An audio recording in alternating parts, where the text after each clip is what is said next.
Hello ನಮಸ್ತೆ, ನಾನು ನಿಮ್ಮ Akshita. Welcome to family logs. ಇವತ್ತಿನ ವ್ಲಾಗಲ್ಲಿ ನಮ್ಮ ಆರುಷಿದ್ದು ಬೆಳಗ್ಗಿನಿಂದ ಮಧ್ಯಾಹ್ನದವರೆಗಿನ ರುಟೀನ್ ಅನ್ನ ನಿಮ್ ಜೊತೆ ಶೇರ್ ಮಾಡ್ತಾ ಇದ್ದಾನೆ. ಬೆಳಗಿನ ತಿಂಡಿಗೆ ಪೊಂಗಲ್ ಮಾಡ್ತಾ ಇದ್ದಾನೆ. ಪೊಂಗಲಿಗೆ ರೈಸ್ 1 ಕಪ್ ತಗೊಂಡ್ರೆ ಅರ್ಧದಿಂದ ಮುಕ್ಕಾಲ್ ಕಪ್ ಆಗುವಷ್ಟು ನಾನು ಮೂಂಗ್ ದಾಲ್ ಅನ್ನ ತಗೊಳ್ತೇನೆ. ಸ್ವಲ್ಪ ಜಾಸ್ತಿನೇ ತಗೊಳ್ತೇನೆ ನಾರ್ಮಲ್ ಆಗಿ. 2 ರೀತಿಯ ಪೊಂಗಲನ್ನ ಮಾಡ್ತಾ ಇದ್ದೇನೆ. ಸಿಹಿ ಪೊಂಗಲಿಗೆ ಸ್ವಲ್ಪ ಬೆಲ್ಲವನ್ನ ತಗೊಂಡು ಅದಕ್ಕೆ ಸ್ವಲ್ಪ ನೀರ್ ಹಾಕಿ ಅದನ್ನ ನಾನು ಫಸ್ಟಿಗೆ ಕರಗಿಸ್ಕೊಂಡು ಅದಾದ್ಮೇಲೆ ಬೇಯಿಸ್ಕೊಂಡಿರುವಂತಹ ಮೂಂಗ್ ದಾಲ್ ಮತ್ತು ಅಕ್ಕಿಯನ್ನ ಅದಕ್ಕೆ ಹಾಕಿ ಸ್ವಲ್ಪ ಹೊತ್ತು ಮಿಕ್ಸ್ ಮಾಡ್ತಾ ಇದ್ದೇನೆ. ಹಾಗೆ ಅದೇ ಕುಕ್ಕರಿಗೆ ಮತ್ತೆ ಸ್ವಲ್ಪ ಮೂಂಗ್ ದಾಲ್ ಮತ್ತೆ ಅಕ್ಕಿಯನ್ನ ಹಾಕಿ ಉಪ್ಪು ಮತ್ತೆ ಕರಿಮೆಣಸನ್ನ ಹಾಕಿ ಮತ್ತೆ ಬಾಯ್ಲ್ ಮಾಡೋದಕ್ಕೆ ಇಟ್ಟಿದ್ದೇನೆ. ಅದು ಖಾರ ಪೊಂಗಲಿಗೆ. ಸಿಹಿ ಪೊಂಗಲಿಗೆ ಆಲ್ರೆಡಿ ಬೆಲ್ಲ ಚೆನ್ನಾಗಿ ಮಿಕ್ಸ್ ಆಗಿದೆ. ಇವಾಗ ಅದಕ್ಕೆ ಸ್ವಲ್ಪ ಹಾಲು ಹಾಕೊಂಡು ಚೆನ್ನಾಗಿ ಒಮ್ಮೆ ಮಿಕ್ಸ್ ಮಾಡ್ಕೊಳ್ತಾ ಇದ್ದೇನೆ. ಹಾಲನ್ನ ಸಪರೇಟ್ ಆಗಿ ನಾನು ಕುದಿಸ್ಕೊಂಡಿದ್ದೆ. ಇನ್ನು ಖಾರ ಪೊಂಗಲಿಗೆ ಒಗ್ಗರಣೆ ರೆಡಿ ಮಾಡ್ತಾ ಇದ್ದೇನೆ. ತುಪ್ಪ, ಎಣ್ಣೆ, ಜೀರಿಗೆ, ಕರಿಮೆಣಸು, ಹಸಿಮೆಣಸಿನಕಾಯಿ ಮತ್ತೆ ಶುಂಠಿ ಹಾಗೆ ಸ್ವಲ್ಪ ಗೇರು ಬೀಜ ಹಾಕೊಂಡು ಅದರೊಟ್ಟಿಗೆ ಸ್ವಲ್ಪ ಇಂಗು ಹಾಕಿ ಒಗ್ಗರಣೆ ರೆಡಿ ಮಾಡ್ಕೊಳ್ತೇನೆ. ಇದಕ್ಕೆ ಬೇಯಿಸ್ಕೊಂಡಿರುವಂತಹ ಅಕ್ಕಿ ಮತ್ತು ಹೆಸರು ಬೇಳೆಯನ್ನ ಹಾಕೊಳ್ತೇನೆ. ಅಕ್ಕಿ ಮತ್ತೆ ಹೆಸರು ಬೇಳೆ 1 ಕಪ್ ಅಷ್ಟು ತಗೊಂಡಿದ್ರೆ ನಾನು 3 ಕಪ್ ಆಗುವಷ್ಟು ನೀರು ಹಾಕಿ ಕುಕ್ಕರ್ ಅಲ್ಲಿ 1 ವಿಸಿಲ್ ಕುಗ್ಗಿಸ್ಕೊಳ್ತೇನೆ ಅಷ್ಟೇ. ಅವಾಗ ಬೆಂದಿರುತ್ತೆ. ಇದನ್ನಿನ್ನು ಚೆನ್ನಾಗಿ ಮಿಕ್ಸ್ ಮಾಡ್ಕೊಂಡ್ರೆ ಖಾರ ಪೊಂಗಲ್ ರೆಡಿ ಆಗುತ್ತೆ. ಬೇಕಾದ್ರೆ ಉಪ್ಪು ಹಾಕೊಳ್ಬಹುದು. ಉಪ್ಪು ನಾನು ಆವಾಗ್ಲೇ ಬೇಕಾದಷ್ಟು ಹಾಕೊಂಡಿದ್ದೆ, ಹಾಗೇನು ಅಡ್ಜಸ್ಟ್ಮೆಂಟ್ ಮಾಡುವಂತಹ ಅಗತ್ಯ ಇಲ್ಲ.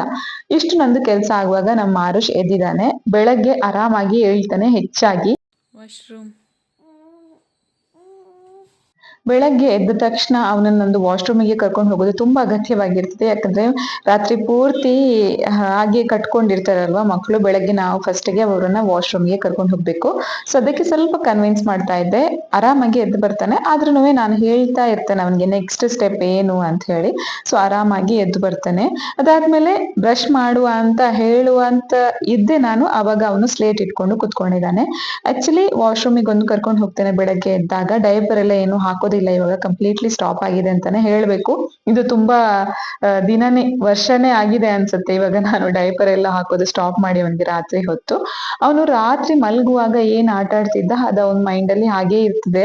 ಸೊ ಬೆಳಗ್ಗೆ ಎದ್ದು ಅದೇ ಟಾಯ್ಸ್ ಅನ್ನ ಇಟ್ಕೊಳ್ತಾನೆ. Super super.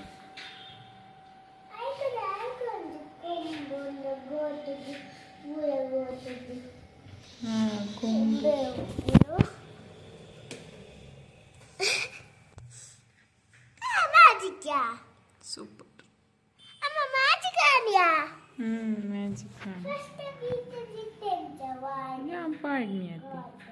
ಅವನೇ ಬಿಡಿಸಿರುವಂತಹ ಚಿತ್ರ ಇದು. ಅವನೇ ಆಡು ಗೋಟನ್ನ ಬಿಡಿಸಿರೋದು.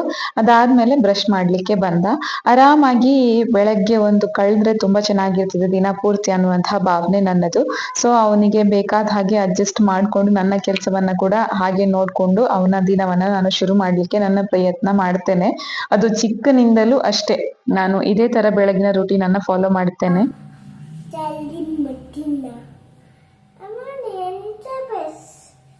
ಮೂಡ್ ಚೆನ್ನಾಗಿದ್ರೆ ಸ್ವಲ್ಪ ಚೆನ್ನಾಗಿ ಬ್ರಷ್ ಮಾಡ್ಕೊಳ್ತಾನೆ. ಇಲ್ಲದಿದ್ರೆ ತಲೆಯಲ್ಲಿ ಏನಾದ್ರೂ ಒಂದು ಯೋಚನೆ ಇದ್ರೆ ಬ್ರಷ್ ಅನ್ನ ಕಚ್ಚೋದು ಮಾತ್ರ, ಬ್ರಷ್ ಮಾಡೋದು ಅಷ್ಟಕ್ಕಷ್ಟೇ. ಸೊ ಅದಾದ್ಮೇಲೆ ನಾವೇ ಸ್ವಲ್ಪ ಹೊತ್ತು ಬ್ರಷ್ ಮಾಡಿಸ್ತೇವೆ ಅವನಿಗೆ ಯಾವಾಗ್ಲೂ.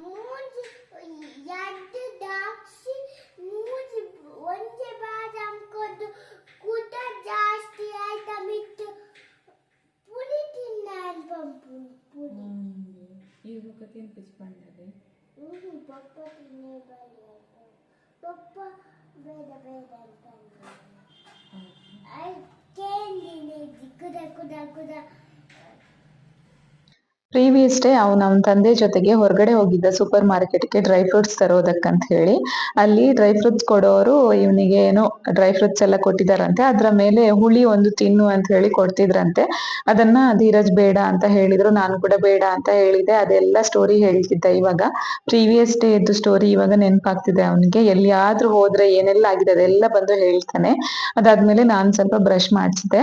ಬ್ರಷ್ ಅನ್ನು ನಾವು ಈ ತರ ಒಂದು ಬಾಕ್ಸ್ ಅಲ್ಲಿ ಹಾಕಿಟ್ರೆ ತುಂಬಾ ಒಳ್ಳೇದು. ಏನು ಬ್ಯಾಕ್ಟೀರಿಯಾ ಅದೆಲ್ಲ ಅದಕ್ಕೆ ತಾಗೋದಿಲ್ಲ. ಮತ್ತೆ ನಾವು ಬಾತ್ರೂಮ್ ಇಂದ ಹೊರಗಡೆ ಇಟ್ರೆ ತುಂಬಾ ಒಳ್ಳೇದು. ಬ್ರಷ್ ಯಾವಾಗ್ಲೂ ಬಾತ್ರೂಮ್ ಒಳಗಡೆ ಇಟ್ರೆ ಅದಕ್ಕೆ ಬ್ಯಾಕ್ಟೀರಿಯಾ ಎಲ್ಲ ಅಂಟೋದು ಜಾಸ್ತಿ ಇರುತ್ತೆ ಚಾನ್ಸಸ್.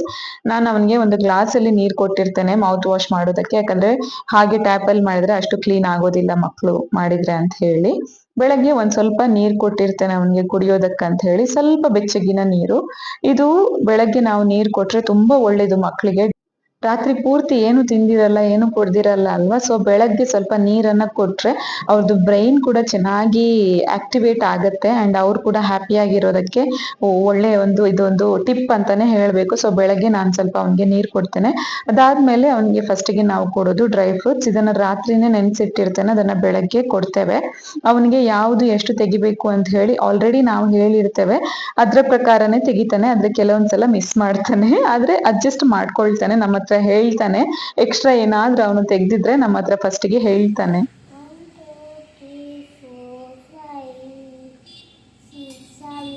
No, no, no, 7. 1, 2, 3, 4. 4. ಯಾವೇ 4? 4.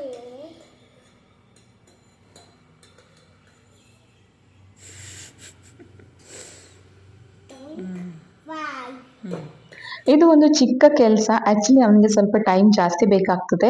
ಇದನ್ನು ನಾನು ಟಕ್ ಅಂತ ಹೇಳಿ 1 ನಿಮಿಷದಲ್ಲಿ ಹಾಕಿ ಕೊಡಬಹುದು. ಆದ್ರೆ ನಾನು ಈ ಕೆಲಸವನ್ನ ಅವನಿಗೆ ಕೊಟ್ಟಿರ್ತೇನೆ. ಯಾಕಂದ್ರೆ ಅವನಿಗೊಂದು ಕೌಂಟಿಂಗ್ ಬರುತ್ತೆ. ಇನ್ನೊಂದು ಜೆನ್ಯೂನ್ ಆಗಿ ನಾವು 2 ಹೇಳಿದ್ರೆ 2 ಮಾತ್ರ ತೆಗಿತಾನೆ, 5 ಹೇಳಿದ್ರೆ 5 ಮಾತ್ರ ತೆಗಿತಾನೆ. ಸೊ ಈ ತರ ಒಂದು ಮಕ್ಕಳಿಗೆ ಟ್ರಾನ್ಸ್ಪರೆಂಟ್ ಆಗಿ ಇರೋದು ಗೊತ್ತಾಗತ್ತೆ. ಸೊ ಬೆಳಗಿನ ದಿನ ಒಂದು ಸ್ವಲ್ಪ ಎಂಗೇಜಿಂಗ್ ಆಗಿರ್ತದೆ ಅಂತ ಹೇಳಿ ನಾನು ಈ ತರದೊಂದು ಅವನಿಗೆ ಅಭ್ಯಾಸ ಮಾಡಿಸಿದ್ದು. ನಾನು ಅವಾಗ್ಲೇ ಸಿಹಿ ಪೊಂಗಲಿಗೆ ಒಗ್ಗರಣೆ ಹಾಕಿರ್ಲಿಲ್ಲ. ಸೊ ಅದನ್ನ ಇವಾಗ ನಾನು ಹಾಕಿದ್ದು. ಹಾಗೆ ಅವನಿಗೆ ತಿಂಡಿಯನ್ನ ಕೂಡ ರೆಡಿ ಮಾಡ್ತಾ ಇದ್ದೇನೆ. ಸ್ವಲ್ಪ ಪೊಂಗಲ್, 2 ಬಗೆಯ ಪೊಂಗಲ್, ಮತ್ತೆ ಸ್ವಲ್ಪ ಪೇರಳೆ ಹಣ್ಣು, ಅದರ ಜೊತೆಗೆ ಸೇಬು ಹಣ್ಣು. ಇವತ್ತು ಸಪರೇಟ್ ಆಗಿ ಸಲಾಡ್ ಎಲ್ಲ ಏನು ನಾನು ಮಾಡ್ಲಿಕ್ಕೆ ಹೋಗ್ಲಿಲ್ಲ. ಜಸ್ಟ್ ಹಣ್ಣು ಇತ್ತು ಮನೆಯಲ್ಲಿ ತಂದದ್ದು. ಸೊ ಅದನ್ನೇ ಸ್ವಲ್ಪ ನಾನು ಅವನಿಗೆ ಕೊಟ್ಟೆ. ಹಾಗೆ ಇದಕ್ಕೆ ಕೂಡ ಮೂಂಗ್ ದಾಲ್ ಬೇಕಾದಷ್ಟು ಹಾಕಿರೋದ್ರಿಂದ ನಾನು ಯಾವುದೇ ತರದ್ದು ಕಾಳನ್ನ ಕೂಡ ಇವತ್ತು ಬೆಳಗಿನ ತಿಂಡಿಯಲ್ಲಿ ನಾನು ಇನ್ಕ್ಲೂಡ್ ಮಾಡ್ಲಿಲ್ಲ. ಸೊ ಬೆಳಗಿನ ತಿಂಡಿ ಒಂದು ಈ ತರ ಆಯ್ತು. ಒಂದು ಹ್ಯಾಪಿ ಏನಂದ್ರೆ ಅವನಿಗೆ ಎಷ್ಟು ಬೇಕು ಅಷ್ಟು ಅವನು ತಿಂತಾನೆ. ನಾನು ಆರುಷ್ಕ್ ಅಂತ ಹೇಳಿ ಒಂದಷ್ಟು ಬುಕ್ಸ್ ಅನ್ನ ಆರ್ಡರ್ ಮಾಡಿದ್ದೇನೆ. ಇದು ಬೆಸ್ಟ್ ಬುಕ್ಸ್ ಅಂತ ಹೇಳಬೇಕು. ಇದು ಟ್ರೇಸಿಂಗ್ ಬುಕ್ಸ್. ಇದರಲ್ಲಿ ಲೆವೆಲ್ 0, 1, 2 ಅಂತ ಇದೆ. 0 ಅಲ್ಲಿ ಲೈನ್ಸ್ ಅಂಡ್ ಪ್ಯಾಟರ್ನ್ಸ್ ಬರುತ್ತೆ. ಮತ್ತೆ ಲೆವೆಲ್ 1 ಅಲ್ಲಿ ನಂಬರ್ಸ್ ಅಂಡ್ ಅಪ್ಪರ್ ಕೇಸ್ ಈ ಆಲ್ಫಾಬೆಟ್ಸ್ ಬರುತ್ತೆ. ಅಂಡ್ ಲೆವೆಲ್ 2 ಅಗೈನ್ ಬಂದು ಅದು ಅಪ್ಪರ್ ಕೇಸ್ ಆಲ್ಫಾಬೆಟ್ಸ್. ಇಲ್ಲಿ ಪ್ಯಾಟರ್ನ್ಸ್ ಬಂದು ಲೈನ್ಸ್ ಅಂಡ್ ಪ್ಯಾಟರ್ನ್ಸ್ ಬಂದು ಸ್ಟ್ಯಾಂಡಿಂಗ್ ಲೈನ್ ಆಗಿರಬಹುದು, forward slash, backward slash, sleeping line, ಈ ತರ ಬೇರೆ ಬೇರೆ ಇದೆ. ಅದರೊಟ್ಟಿಗೆ ಒಂದಷ್ಟು ಪ್ಯಾಟರ್ನ್ಸ್ ಕೂಡ ಇದೆ. ಇಷ್ಟು ಏಜಿನ ಮಕ್ಕಳು ನಾರ್ಮಲ್ ಆಗಿ ನರ್ಸರಿ, ಪ್ರಿ ಕೆಜಿ, ಅದು ಇದು ಪ್ಲೇ ಗ್ರೂಪ್ ಅಂತ ಹೇಳಿ ಸ್ಕೂಲಿಗೆ ಹೋಗ್ತಾರೆ. ನಮ್ಮ ಆರುಷ್ನನ್ನ ಇನ್ನೂ ನಾನು ಸ್ಕೂಲಿಗೆ ಹಾಕ್ಲಿಲ್ಲ. ಡೈರೆಕ್ಟ್ ಆಗಿ LKG ಹಾಕ್ಬೇಕು ಅನ್ನೋದು ನನ್ನದೊಂದು ಭಾವನೆ, ನಮ್ಮದು ಆಕ್ಚುಲಿ ನಮ್ಮ ಮನೆಯಲ್ಲಿ. ಸೊ ಅವನಿಗೆ ಇಂಥದ್ದೆಲ್ಲವನ್ನ ನಾನು ಮನೆಯಲ್ಲಿ ಕಲಿಸ್ಬೇಕು ಅಂತ ಇರುವಾಗ ಇಂಥದ್ದು ಬುಕ್ ನನಗೆ ತುಂಬಾ ಹೆಲ್ಪ್ ಆಗುತ್ತೆ. ಇದು ನಾನು ಪರ್ಚೇಸ್ ಮಾಡಿರೋದು ಓಸ್ವಾಲ್ ಬುಕ್ಸ್ ಅವ್ರದ್ದು ಲಿಟಲ್ ಲೆಜೆಂಡ್ಸ್ ಕ್ಯಾಟಗರಿ ಅಂಡರ್ ಅಲ್ಲಿ ಬರುತ್ತೆ. ಈ ಬುಕ್ ಅನ್ನ ಅವನು ಆಲ್ರೆಡಿ ಕಂಪ್ಲೀಟ್ ಮಾಡಿದ್ದಾನೆ. ಇದರಲ್ಲಿ ವಿಶೇಷ ಏನಂದ್ರೆ ಅದನ್ನ ನಾವು ಪೆನ್ಸಿಲ್ ಅಲ್ಲಿ ಪ್ರಾಪರ್ ಆಗಿ ಪೆನ್ಸಿಲ್ ಅಲ್ಲಿ ಬರೆದ್ರೆ ಅದನ್ನ ಮತ್ತೆ ಇರೇಸ್ ಮಾಡಿ ನಾವು ಮಕ್ಕಳಿಗೆ ಬರೆಸಬಹುದು. ಇದು ಬಂದು ಲೆವೆಲ್ 1 ಇದ್ದು ಅಪ್ಪರ್ ಕೇಸ್ ಲೆಟರ್ಸ್. ಫಸ್ಟ್ಗೆ ಸಿಂಪಲ್ ಆಗಿರುವಂತಹ ಲೆಟರ್ಸ್ ಅನ್ನ ಕೊಟ್ಟಿದ್ದಾರೆ. ಮತ್ತೆ ಕೊನೆಗೆ ಸ್ವಲ್ಪ ಟಫ್ ಇರುವಂತಹ ಲೆಟರ್ಸ್ ಅನ್ನ ಕೊಟ್ಟಿದ್ದಾರೆ. ಸೈಜ್ ಮಾತ್ರ ಸ್ವಲ್ಪ ದೊಡ್ಡದಾಗಿದೆ. ಅಂಡ್ ಅಲ್ಲಿ ಎರಡೂ ಸೈಡ್ ಅಲ್ಲಿ ಒಂದಷ್ಟು ಪಿಕ್ಚರ್ ಮತ್ತೆ ಅದೇನು ಅಂತ ಹೇಳಿ ಕೂಡ ಬರೆದಿದ್ದಾರೆ. ಇದು ಕೂಡ ಅಷ್ಟೇ, ಆ ಲೆಟರಿಗೆ ಮಕ್ಕಳಿಗೆ ಒಂದು 10 ವಸ್ತುಗಳು ಗೊತ್ತಾಗತ್ತೆ. ಆ ಲೆಟರ್ ಅಲ್ಲಿ ಸ್ಟಾರ್ಟ್ ಆಗುವಂತಹ ವರ್ಡ್ಸ್, ಆ ಒಂದು ಥಿಂಗ್ಸ್. ಸೊ ಇದು ಕೂಡ ಬೆಸ್ಟ್ ಅಂತ ಹೇಳ್ಬಹುದು. ಮಕ್ಕಳಿಗೆ ಒಂದಷ್ಟು ಇನ್ಫಾರ್ಮೇಶನ್ ಕೂಡ ಗೊತ್ತಾಗುತ್ತೆ. ಅದ್ರ ಜೊತೆಗೆ ಮಕ್ಕಳಿಗೆ ಹೇಗೆ ಬರಿಬೇಕು ಅಂತ ಕೂಡ ಗೊತ್ತಾಗುತ್ತೆ. ಅಂಡ್ ಅಲ್ಲಿ ಡಾಟ್ ಕಾಣುತ್ತಲ್ವಾ, ಅಲ್ಲಿ ಎಲ್ಲಿ ಸ್ಟಾರ್ಟ್ ಮಾಡ್ಬೇಕು ಎಲ್ಲಿ ಎಂಡ್ ಮಾಡ್ಬೇಕು ಅಂತ ಕೂಡ ಹೇಳಿದ್ದಾರೆ. ಇಲ್ಲಿ ನಮ್ಮ ಆರುಷ್ ಸೈಲೆಂಟ್ ಆಗಿ ಕುತ್ಕೊಂಡು ನಾನು ಏನ್ ಪೇಜ್ ತೆಗಿತಾ ಇದ್ದೇನೆ ಏನ್ ತೋರಿಸ್ತಾ ಇದ್ದೇನೆ ಅಂತ ಹೇಳಿ ಅವನ ಅಲ್ಲೇ ಕುತ್ಕೊಂಡು ನೋಡ್ತಿದ್ದಾನೆ. ಇದು ನೆಕ್ಸ್ಟ್ ಬಂದು ನಂಬರ್ಸ್ ಬುಕ್. ಇದು ಕೂಡ ಒಂದೆರಡು ಪೇಜ್ ಅಷ್ಟು ಅವನು ಕಂಪ್ಲೀಟ್ ಮಾಡಿದ್ದಾನೆ. ಯಾಕಂದ್ರೆ ಅವನಿಗೆ ಈ ತರ ಬುಕ್ಸ್ ಅಂದ್ರೆ ತುಂಬಾ ಇಷ್ಟ. ಬುಕ್ಸ್ ಅಂತ ಹೇಳಿದ್ರೇನೆ ಇಷ್ಟ ಅಂಡ್ ಹೊಸದಾಗಿ ಬಂದ್ರೆ ಅಂತ ತುಂಬಾ ಇಷ್ಟ ಆಗುತ್ತೆ. ಅಂಡ್ ಪ್ರತಿಯೊಂದು ನಂಬರ್ಸಿಗೂ ಅಷ್ಟೇ ಡಾಟ್ಸ್ ಕೊಟ್ಟಿದ್ದಾರೆ, ಅದರ ಜೊತೆಗೆ ಅಷ್ಟೇ ಒಂದು ಥಿಂಗ್ಸ್ ಅನ್ನ ಕೂಡ ಕೊಟ್ಟಿದ್ದಾರೆ. ಕೌಂಟ್ ಮಾಡಿದ್ರೆ ಅವರಿಗೆ ಗೊತ್ತಾಗುತ್ತೆ. ಅದಾದ್ಮೇಲೆ ಒಂದಷ್ಟು ಶೇಪ್ಸ್ ಕೊಟ್ಟಿದ್ದಾರೆ, ಅದರಲ್ಲಿ ಕೂಡ ಅಷ್ಟೇ ಔಟರ್ ಲೈನ್ ಅನ್ನ ನಾವು ಟ್ರೇಸ್ ಮಾಡ್ಲಿಕ್ಕಾಗತ್ತೆ. ಸೊ ಮಕ್ಕಳಿಗೆ ಅದು ಕೂಡ ಒಂದು ಕಲ್ತಾಗುತ್ತೆ, ಅಂದ್ರೆ ಶೇಪ್ಸ್ ಕೂಡ ಮಾಡೋದು ಟ್ರೇಸ್ ಮಾಡೋದು ಗೊತ್ತಾಗುತ್ತೆ. ಅದಾದ್ಮೇಲೆ ಕೊನೆಯಲ್ಲಿ ಇನ್ನೂ ಒಂದಷ್ಟು ಏನಿದೆ ಅಂದ್ರೆ ಸ್ವಲ್ಪ ಆಕ್ಟಿವಿಟಿ ತರ ಇದೆ. ನಿಮ್ಗೆ ಫಸ್ಟ್ ಪೇಜ್ ನೋಡಿದ್ರೆ ಜಸ್ಟ್ ನಂಬರ್ಸ್ ಅಂತ ಕಾಣುತ್ತೆ, ಬಟ್ ಅದರ ಒಳಗಡೆ ಸ್ವಲ್ಪ ಶೇಪ್ಸ್ ಇದೆ, ಸ್ವಲ್ಪ ಆಕ್ಟಿವಿಟಿ ತರ ಕೂಡ ಇದೆ. ಸೊ ಮಕ್ಕಳನ್ನ ಎಂಗೇಜ್ ಆಗಿಡೋದಕ್ಕೆ ಇದು ಒಂದು ಬೆಸ್ಟ್ ಅಂತ ಹೇಳಬೇಕು. ಮಕ್ಕಳು ಯಾರು ತುಂಬಾ ಟಿವಿ ನೋಡ್ತಾರೆ, ಸ್ಕ್ರೀನ್ ಟೈಮ್ ಜಾಸ್ತಿ ಇದೆ ಅಂತ ಇರುವಂತಹ ಪೇರೆಂಟ್ಸ್ ಒಮ್ಮೆ ಇದನ್ನ ನೀವು ಟ್ರೈ ಮಾಡ್ಬೋದು. ಈ ಬುಕ್ಸ್ ಅನ್ನ ತುಂಬಾ ಒಳ್ಳೇದಾಗಿದೆ, ತುಂಬಾ ಅಂದ್ರೆ ತುಂಬಾ ಯೂಸ್ಫುಲ್ ಆಗಿ ಇರ್ತದೆ. ಇದು ಲೆವೆಲ್ 2 ಅಪರ್ ಕೇಸ್ ಟ್ರೇಸಿಂಗ್, ಆದ್ರೆ ಸ್ವಲ್ಪ ಡಿಫ್ರೆಂಟ್ ಆಗಿದೆ. ಲೆಟರ್ಸ್ ಸ್ವಲ್ಪ ಚಿಕ್ಕ ಚಿಕ್ಕದಾಗಿದೆ ಮತ್ತು ಸ್ವಲ್ಪ ಕೊಟ್ಟಂತಹ ಸ್ಟೈಲ್ ಡಿಫ್ರೆಂಟ್ ಆಗಿದೆ. ಲೆವೆಲ್ 0 ಮತ್ತು 1 ಕಂಪ್ಲೀಟ್ ಆದ್ಮೇಲೆ ಇದನ್ನ ಅವರು ಆರಾಮಾಗಿ ಯೂಸ್ ಮಾಡಬಹುದು. ಡಾಟ್ ಕೊರ್ತು ಇಂಚ join ಮಲ್ಪೋಡು 1 to 2 2 to 3 1 to 2 2 to 3 ಅಂಚ ಮೂಲ ಅವಲ ಕೊರ್ತು ಜೇರ್ ತೊಲೆ ಡಾಟ್ ಇಚ್ಚಿ ಮೂಲು ನಂಬರೇ ಕೊರ್ತು ಜೇರ್ ಇಜಿಂದ 1 2 ನಂಬರ್ ಉಪ್ಪುಣತೆ ಮೂಲ ನಂಬರ್ ಕೊರ್ತು ಜೇರ್. ಈ ಬುಕ್ ಅನ್ನು ನೋಡಿದಾಗ ನಮ್ಮ ಆರುಷ್ಗೆ ಡೌಟ್ ಬಂದಿದೆ, ಏನಂದ್ರೆ ಅಲ್ಲಿ ಯಾಕೆ ಡಾಟ್ ಡಾಟ್ ಕೊಟ್ಟಿಲ್ಲ ಟ್ರೇಸ್ ಮಾಡ್ಲಿಕ್ಕೆ ಅಂತ ಹೇಳಿ. ಸೊ ನಾನು ಅವನಿಗೆ ಅದನ್ನ ಎಕ್ಸ್ಪ್ಲೇನ್ ಮಾಡ್ತಿದ್ದೆ. ಅಂದ್ರೆ ಕೆಲವೊಂದು ಕಡೆ ಡಾಟ್ ಡಾಟ್ ಕೊಟ್ಟಿಲ್ಲ, ಕೆಲವೊಂದು ಕಡೆ ಜಸ್ಟ್ ಡಾಟ್ ಮಾತ್ರ ಕೊಟ್ಟಿದ್ದಾರೆ, ಕೆಲವೊಂದು ಕಡೆ ಎಲ್ಲಿಂದ ಎಲ್ಲಿಗೆ ಟ್ರೇಸ್ ಮಾಡ್ಬೇಕು ಅಂತ ಹೇಳಿ ಆ ಸರ್ಕಲ್ ಒಳಗಡೆ ನಂಬರ್ ಕೂಡ ಕೊಡ್ಲಿಲ್ಲ ಅಂತ ಹೇಳಿ ಅವನಿಗೆ ಎಕ್ಸ್ಪ್ಲೇನ್ ಮಾಡ್ತಿದ್ದೆ. ಸೊ ಚಿಕ್ಕ ಮಕ್ಕಳಿಗೆ ಇಷ್ಟು ತಲೆಗೆ ಹೋದ್ರೆ ಅದೆಷ್ಟು ಸಂತೋಷ ಆಗತ್ತಲ್ವಾ ನಮ್ಗೆ. ಸೊ ನೀವು ಏನಾದ್ರೂ ನಿಮ್ಮ ಮಕ್ಕಳಿಗೆ ಬೇಕು ಅಂತ ಇದ್ರೆ ಇಂತಹ ಬುಕ್ಸ್ ಅನ್ನ ನೀವು ಆರ್ಡರ್ ಮಾಡಬಹುದು. ನಾನು ಇಲ್ಲೇ ಡಿಸ್ಕ್ರಿಪ್ಷನ್ ಅಲ್ಲಿ ಇದರದ್ದು ಲಿಂಕ್ ಕೊಟ್ಟಿರ್ತೇನೆ, ನೀವು ಪರ್ಚೇಸ್ ಮಾಡಿ. ಓಸ್ವಾಲ್ ಅವ್ರದ್ದು ಲಿಟಲ್ ಲೆಜೆಂಡ್ಸ್ ಅಂಡರ್ ಕ್ಯಾಟಗರಿ ಬರುತ್ತೆ. ತುಂಬಾ ಅಂದ್ರೆ ತುಂಬಾ ಯೂಸ್ಫುಲ್ ಆಗಿರುತ್ತೆ ಮಕ್ಕಳಿಗೆ. ಇದು 3+ ಇಯರ್ ನ ಮಕ್ಕಳು ಆರಾಮಾಗಿ ಯೂಸ್ ಮಾಡುವಂತಹ ಬುಕ್ಸ್. ಇವಾಗ ಪ್ಲೇ ಗ್ರೂಪ್ ಆಗಿರಬಹುದು, ನರ್ಸರಿಗೆ ಇದಕ್ಕೆಲ್ಲ ಹೋಗಿದ್ದಾಗ ಇಂತಹ ವಿಚಾರಗಳು ಸ್ವಲ್ಪ ಮಕ್ಕಳಿಗೆ ಗೊತ್ತಿರ್ತದೆ. ಆದ್ರೆ ನಮ್ಮ ಆರುಷ್ ಇನ್ನು ಡೈರೆಕ್ಟ್ ಆಗಿ LKG ಹೋಗುವಾಗ ಇಂತಹ ವಿಚಾರಗಳು ಗೊತ್ತಿಲ್ಲದಿದ್ರೆ ಅವನಿಗೆ ಕಷ್ಟ ಆಗುತ್ತೆ ಅಂತ ಹೇಳಿ ನಾನು ಇಂಥದ್ದು ಬುಕ್ ಅನ್ನ ಒಂದು ಆರ್ಡರ್ ಮಾಡಿರೋದು.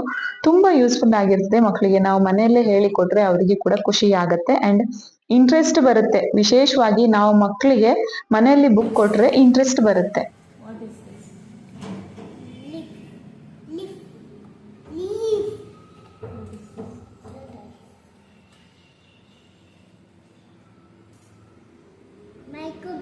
Microgreen. Lettuce. What is that? That is a vegetable, leafy vegetable. ನಾವು ಯಾವುದೇ ಒಂದು ಬುಕ್ ಆಗಿರಬಹುದು, ಏನನ್ನಾದ್ರೂ ಪರ್ಚೇಸ್ ಮಾಡಿದಾಗ ಅದನ್ನ ಮಲ್ಟಿ ವೇ ಅಲ್ಲಿ ನಾವು ಅದನ್ನ ಯೂಸ್ ಮಾಡಬೇಕು. ಆವಾಗ ಮಕ್ಕಳಿಗೆ ಇಂಟ್ರೆಸ್ಟ್ ಬರುತ್ತೆ. ಇಲ್ಲಿ ಅವನು ಟ್ರೇಸ್ ಮಾಡ್ತಿದ್ದಾನೆ, ತುಂಬಾ ಆರಾಮಾಗಿ ಕುತ್ಕೊಂಡು ಟ್ರೇಸ್ ಮಾಡ್ತಾನೆ. ಯಾಕಂದ್ರೆ ಅದರಲ್ಲಿ ನಂಬರ್ ಇದೆ, ಟ್ರೇಸಿಂಗ್ ಡಾಟ್ಸ್ ಕೂಡ ತುಂಬಾ ಚೆನ್ನಾಗಿದೆ, ಬುಕ್ಕಿನ ಕ್ವಾಲಿಟಿ ತುಂಬಾ ಚೆನ್ನಾಗಿದೆ. ಸೊ ಮಕ್ಕಳನ್ನ ಆರಾಮಾಗಿ ನಾವು ಫ್ರೀ ಆಗಿ ಬಿಟ್ಬಿಡಬಹುದು. ಸ್ಕ್ರೀನ್ ಹಾಕೋದಕ್ಕಿಂತ, ನಾವು ಟಿವಿ ಮೊಬೈಲ್ ತೋರಿಸೋದಕ್ಕಿಂತ ಮಕ್ಕಳಿಗೆ ಸ್ವಲ್ಪ ಬುಕ್ಕಿಗೆ ನಾವು ಹಣ ಹಾಕಿದ್ರು ಏನ್ ಲಾಸ್ ಇಲ್ಲ ಅನ್ನುವಂತಹ ಫೀಲಿಂಗ್ ನಮ್ಮ ಮನೆಯಲ್ಲಿ. ಸೊ ಅವನಿಗೆ ಎಷ್ಟು ಬೇಕಾದ್ರೂ ಅಷ್ಟು ನಾವು ಬುಕ್ಸ್ ಅನ್ನು ತಗೊಂಡು ಬಂದು ರಾಶಿ ಹಾಕ್ತೇವೆ ಮನೆಯಲ್ಲಿ. ಅಫ್ಕೋರ್ಸ್ ಅವನು ಕೂಡ ಅದನ್ನ ಚೆನ್ನಾಗಿ ಯೂಸ್ ಮಾಡ್ತಾನೆ. ಸೊ ಅವನು ಈ ತರ ಈ ಬುಕ್ ಅನ್ನ ಯೂಸ್ ಮಾಡ್ತಾ ಇದ್ದಾನೆ. ತುಂಬಾ ಹೆಲ್ಪ್ಫುಲ್ ಆಗುತ್ತೆ. ಅಂಡ್ ಮಕ್ಕಳಿಗೆ ಸ್ವಲ್ಪ ಬುಕ್ಸ್ ಮೇಲೆ ಇಂಟ್ರೆಸ್ಟ್ ಇಲ್ಲ, ಹ್ಯಾಂಡ್ ರೈಟಿಂಗ್ ಸ್ವಲ್ಪ ನೀಟ್ ಆಗಿಲ್ಲ, ಮಕ್ಕಳು ಹೇಳಿದ್ದು ಕೇಳೋದಿಲ್ಲ ಅಂತ ಇರೋರು ಕೂಡ ಇಂತಹ ಬುಕ್ ಅನ್ನ ನೀವು ಪರ್ಚೇಸ್ ಮಾಡಿದ್ರೆ ಮಕ್ಕಳಿಗೆ ಇಂಟ್ರೆಸ್ಟ್ ಬರುತ್ತೆ ಅಂಡ್ ಅವ್ರಾಗ ಅವರು ಯೂಸ್ ಮಾಡೋದಕ್ಕೆ ಅವರಿಗೆ ಕೂಡ ಇಷ್ಟ ಆಗುತ್ತೆ. ಮಕ್ಕಳಿಗೆ ಯಾವತ್ತಿದ್ರು ಹೊಸ ಹೊಸ ಬುಕ್ಸೇ ಇಷ್ಟ ಆಗೋದಲ್ವಾ. ಸೊ ನಾವು ಹೊಸದಾಗಿ ಸ್ವಲ್ಪ ಡಿಫ್ರೆಂಟ್ ಆಗಿರುವಂತಹ ಬುಕ್ಸ್ ಅನ್ನ ಟ್ರೈ ಮಾಡ್ಬೇಕು ಮಕ್ಕಳಿಗೆ ಯಾವತ್ತಿದ್ರು. ಆವಾಗ ಮಾತ್ರ ಅವರಿಗೆ ಇಂಟ್ರೆಸ್ಟ್ ಸ್ವಲ್ಪ ಇನ್ನೂ ಜಾಸ್ತಿಯಾಗಿ ಬರೋದಕ್ಕೆ ಸಾಧ್ಯ ಆಗ್ತದೆ. ಸೊ ನಮ್ಮ ಆರುಷ್ ಆರಾಮಾಗಿ ಕುತ್ಕೊಂಡು 30-40 ನಿಮಿಷ ಸ್ಪೆಂಡ್ ಮಾಡ್ತಾನೆ ಡೈಲಿ ಈ ಬುಕ್ ಅಲ್ಲಿ. ಅದಾದ್ಮೇಲೆ ಅವನದು ಬೆಳಗಿನ ಸ್ನಾಕ್ಸ್ ಟೈಮ್. ಆಕ್ಚುಲಿ ಬನಾನಾ ಬೇಕು ಅಂತ ಅವನೇ ಕೇಳಿದ್ದು, ನಾನೊಂದು ಬನಾನಾ ಕೊಟ್ಟೆ. ಅದೊಂದು 5 ನಿಮಿಷ ಆಗಿತ್ತು ಅನ್ಸುತ್ತೆ ಅದರದ್ದು ಸಿಪ್ಪೆ ತೆಗೆಯುವಾಗ. ಸಿಪ್ಪೆ ಸ್ಲೋಲಿ ತೆಗ್ದ.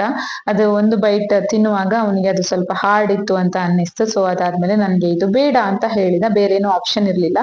ಹಣ್ಣು ಆಲ್ರೆಡಿ ನಾನು 1-2 ವೆರೈಟೀಸ್ ಬೆಳಗ್ಗೆ ಕೊಟ್ಟಿದ್ದೆ. ಸೊ ಅದೇನು ಪರವಾಗಿಲ್ಲ ಅಂತ ಹೇಳಿ ಸ್ಕಿಪ್ ಮಾಡಿದೆ. ಪಫ್ಡ್ ರೈಸ್ ಬೇಕು ಅಂತ ಹೇಳಿದ, ಅಂದ್ರೆ ಮಂಡಕ್ಕಿ ಏನ್ ಹೇಳ್ತೇವೆ ಅದು. ಸೊ ಅದನ್ನ ಸ್ವಲ್ಪ ತಟ್ಟೆಗೆ ಹಾಕಿ ಪ್ಲೇನ್, ಬೇರೆ ಏನು ನಾನು ಅದಕ್ಕೆ ಮಸಾಲೆ ಗಿಸಾಲೆ ಏನು ಹಾಕ್ಲಿಕ್ಕೆ ಹೋಗ್ಲಿಲ್ಲ. ಅವನೇ ಬೇಕು ಅಂತ ಕೇಳಿದ, ಸೊ ಸ್ವಲ್ಪ ಹಾಕಿ ಕೊಟ್ಟೆ, ಅವನು ಕುತ್ಕೊಂಡು ತಿಂತಾ ಇದ್ದಾನೆ. ಸೊ ಇವತ್ತು ಬೆಳಗ್ಗಿನ ತಿಂಡಿ ಅಂದ್ರೆ ಸ್ನಾಕ್ಸ್ ಸ್ವಲ್ಪ ಡಿಫ್ರೆಂಟ್ ಆಗಿ ನಡೀತಾ ಇದೆ.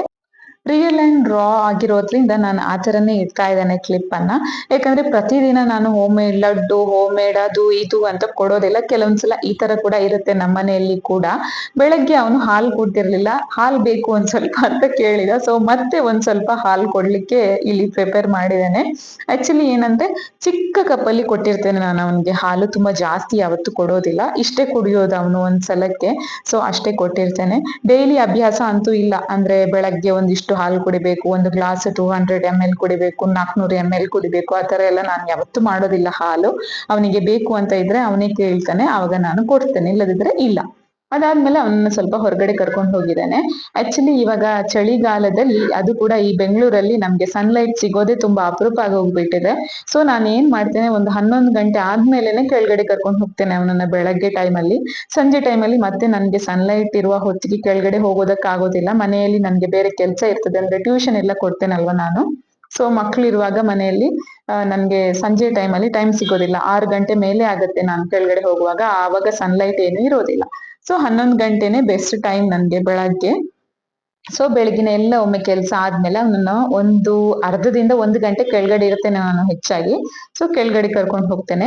ಈ ಈ ಟೈಮಲ್ಲಿ ಮಕ್ಳಿರೋದು ತುಂಬಾ ಕಡಿಮೆ, ಯಾಕಂದ್ರೆ ನಮ್ಮ ಅಪಾರ್ಟ್ಮೆಂಟ್ ಅಲ್ಲಿ ಎಲ್ಲಾರು ಸ್ಕೂಲಿಗೆ ಹೋಗ್ತಾರೆ. ಈ ಏಜ್ ಅಲ್ಲಿ ನಮ್ಮ ಆರುಷ್ ಮಾತ್ರ ಅನ್ಸುತ್ತೆ ನಮ್ಮ ಅಪಾರ್ಟ್ಮೆಂಟ್ ಅಲ್ಲಿ ಮನೆಯಲ್ಲಿ ಇರೋದು. ಸೊ ಅವನೊಬ್ಬ ಇದ್ದಾನೆ ಮನೆಯಲ್ಲಿ.